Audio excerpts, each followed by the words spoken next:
Where do you get the money to buy and flip real estate? Where do you get the money to buy these houses? Today's video is all about how to get hard money loans in 2024. What's up, everybody? This is Michael Tronto. I'm the owner of House Flow and also Wake County Home Buyers. We do a lot of flips. We do some rentals as well. But the biggest question that I get when I talk to people and I tell them what I do is, where do you get the money to buy all those houses? Getting the money is actually the easy part. So what today's video is going to be is the easiest way to get financing for flipping these houses. We're going to talk about hard money loans and how to get hard money loans in 2024. So let's start off. What's a hard money loan? A hard money loan is a loan that is based upon the hard asset, not necessarily the credit of the borrower. So the lender is going to make a loan based on the economic viability of the hard asset, in this case, the house. So, and that's going to be based on the discount, the scope of work. Now, the lenders, these hard money lenders, will take into account the experience level of the borrower. Sometimes they will pull the borrower's credit. Usually their credit standards are lower.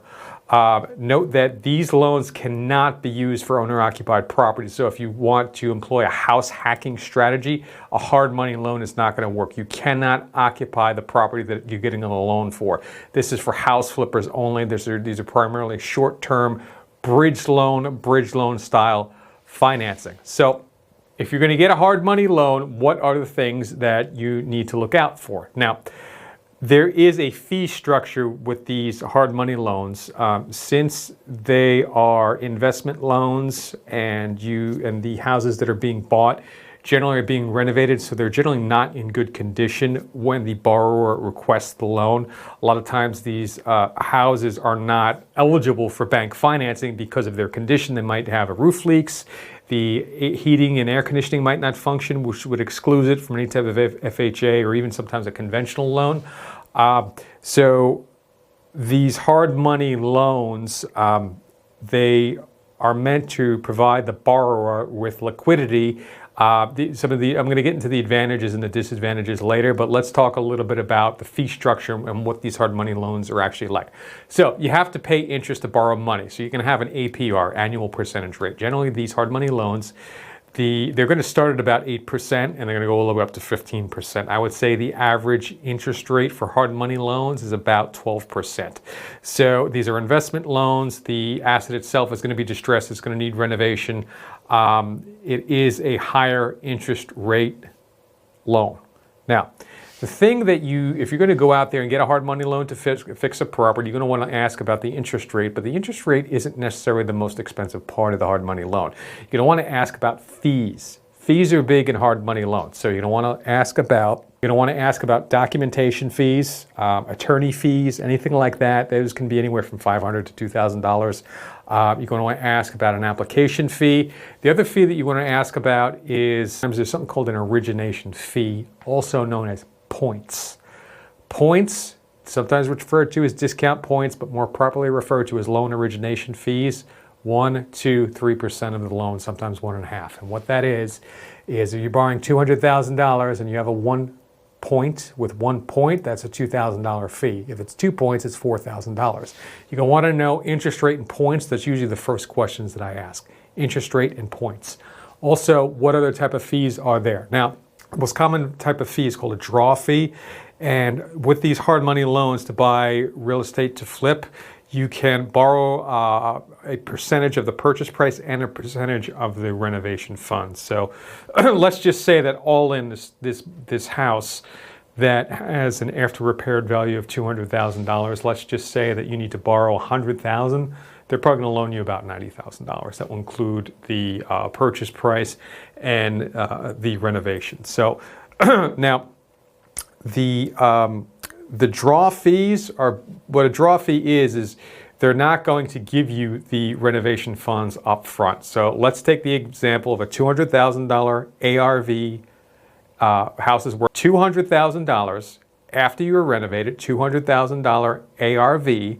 We're going to say, all right, it needs $10,000 in work. I'm trying to use round numbers here just to make it easy. So 70% of that $200,000 is $140,000.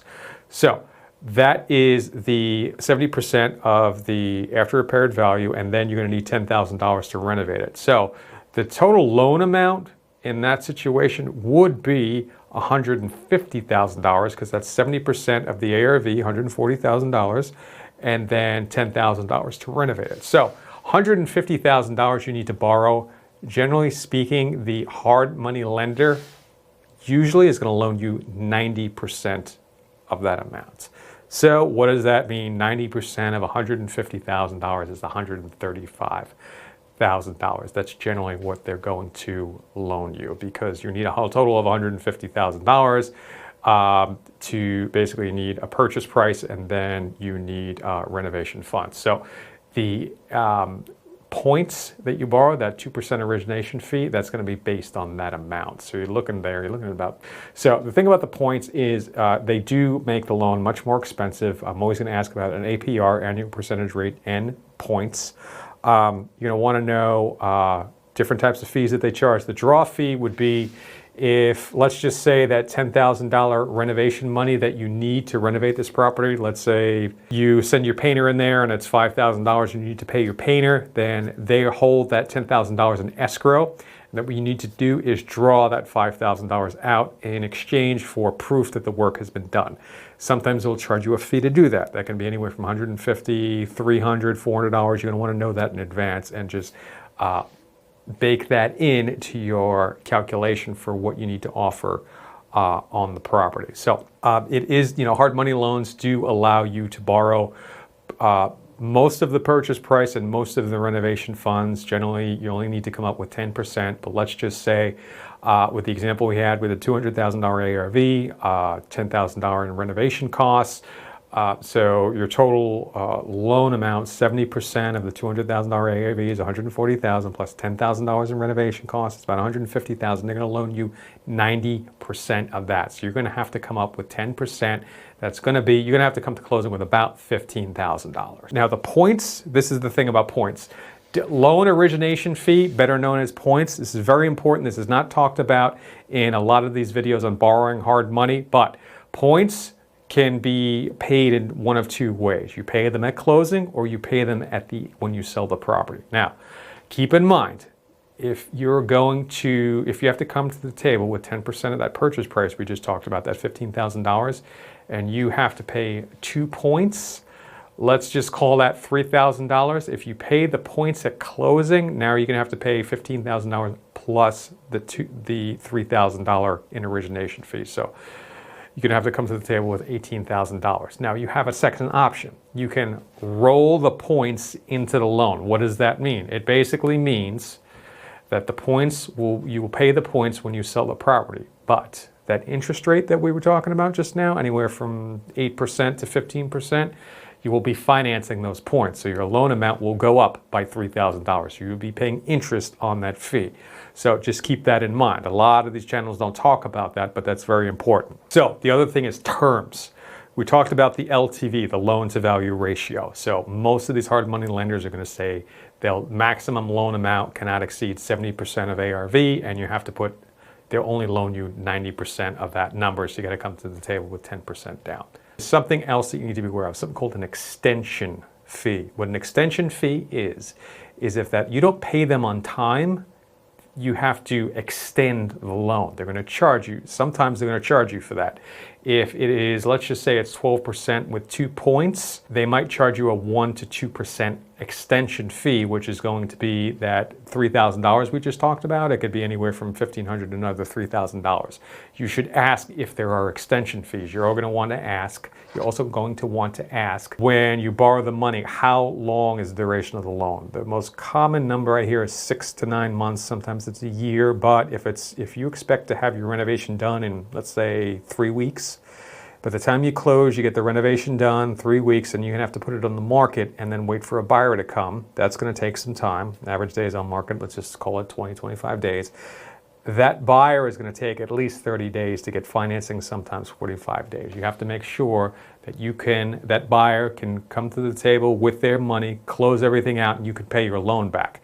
If it goes over that, whatever that period is, 6 months, they might charge you that fee, that extension fee.